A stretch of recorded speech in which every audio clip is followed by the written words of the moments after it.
Have you ever wondered why the skull emoji has become used in this sort of sardonic and humorous way? Let me introduce to you the Emoji Mythicon.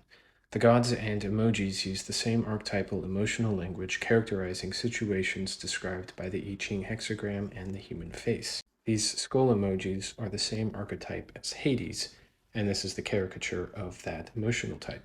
The role and personality of Hades is this sort of aloof underworld deity.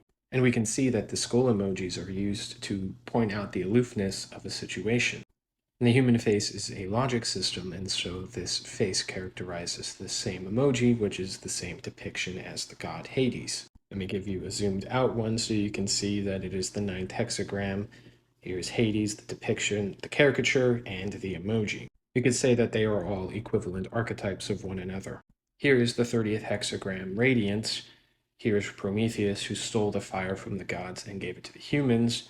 Here is his depiction, and here is the caricature in the human face, and the emojis which represent that. While there were none of the human face in the emojis, there are still emojis which characterize that situation, such as the flame emoji.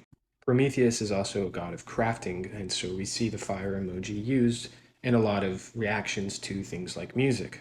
But it's also an indication to rally to a cause, and the hexagram describes it as a way to rally people or gather them to itself, very much like a beacon fire. The whole document is now available, all 64 hexagrams, their god, their depiction of the god, the caricature, and the emojis. I'll have a link in the description or the comments or wherever you're seeing this. At the top of the document is an explanation, and then it goes into the actual chart. I know that hyperlinks don't always work on TikTok, but I'll still post it in the comments, so you might be able to copy and paste it. If not, if you go to my link tree, which is in my profile page, there's a link there. There'll be a link on my Instagram and my YouTube as well. So hopefully you can find it, and if there's any trouble with the link or the document itself, please let me know so that I can address it and make sure that it's fully available.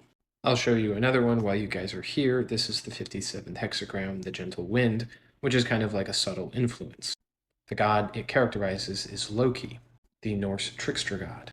I know it's hard to see from the screenshot just because of the layout of TikTok, but the god is represented in these depictions, and this lines up with the caricature of that emotional type. And so, especially when a movie or show uses that god, that mythological archetype, and it correctly applies the physiognomy of it, even if it's just unconsciously, that character will be more memorable and likable. And Loki was often doing things in the background, and sometimes it was good, sometimes it was bad. And these emojis are used in the same way, which is discovering that you've been supported this whole time.